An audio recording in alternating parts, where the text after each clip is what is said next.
De tous les travaux que j'ai réalisés, Rojali est le plus complexe. Le plus complexe, le plus difficile à comprendre, à appréhender. C'est un travail de recherche long, difficile, car le persécuté, l'Azerbaïdjan, et le bourreau, l'Arménie, sont toujours en état de guerre. C'est une démarche très nouvelle pour moi. Il y a beaucoup d'exigences historiques et personnelles.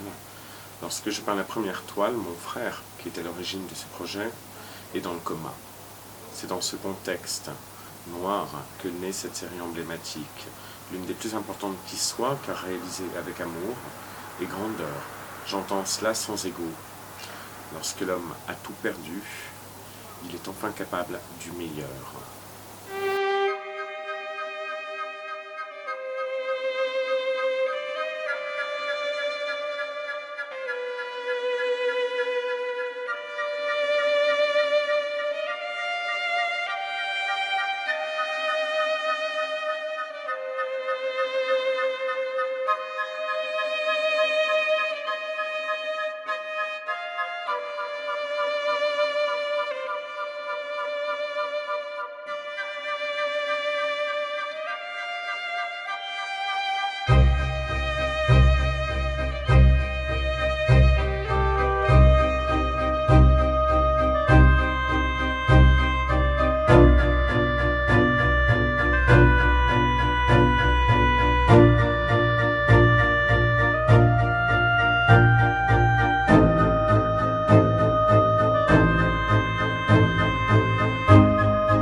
Dans mes nuits agitées, je retourne à Rojali, où lui-même se meurt et se vide de son sang.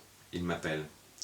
Ces toiles sont le reflet de la torture infligée à un peuple en quelques heures, une nuit dont j'aurais été finalement le seul témoin, afin que cela soit dit, que cela soit montré, comme ces tortures vécues par mon frère et moi-même, des tortures que vit également en silence celle qui m'est le plus proche. Ces toiles pourront vous sembler difficiles, j'en conviens. Avais-je d'autres solutions? Étais-je en mesure de canaliser les instruments de mon expression? Le devais-je, en péchant de ce fait, la vérité du sang qui coule, telle une inondation? Non, je vous livre ce qui est mon travail, le plus incroyable, fruit de mon amour, de l'homme, et de ses droits inaliénables. Je vous livre ma peur d'oublier un de ces anonymes, lâchement abandonné, couché à terre. Alors oui, Rojali est un cri puissant, violent. Rojali est aussi le fruit de l'amour le plus profondément ancré en moi. Si mon frère a rejoint Rojali, j'y demeure aussi. Je suis attaché, lié, sangué à ce peuple, à l'histoire tragique et caché de tous les puissants. Je porterai Rojali dans le monde, je l'ai promis. C'est un apostolat, un acte de foi, ou un poison, circulant dans mes veines, faisant de mon existence une longue nuit noire. Mais par amour, je l'accepte.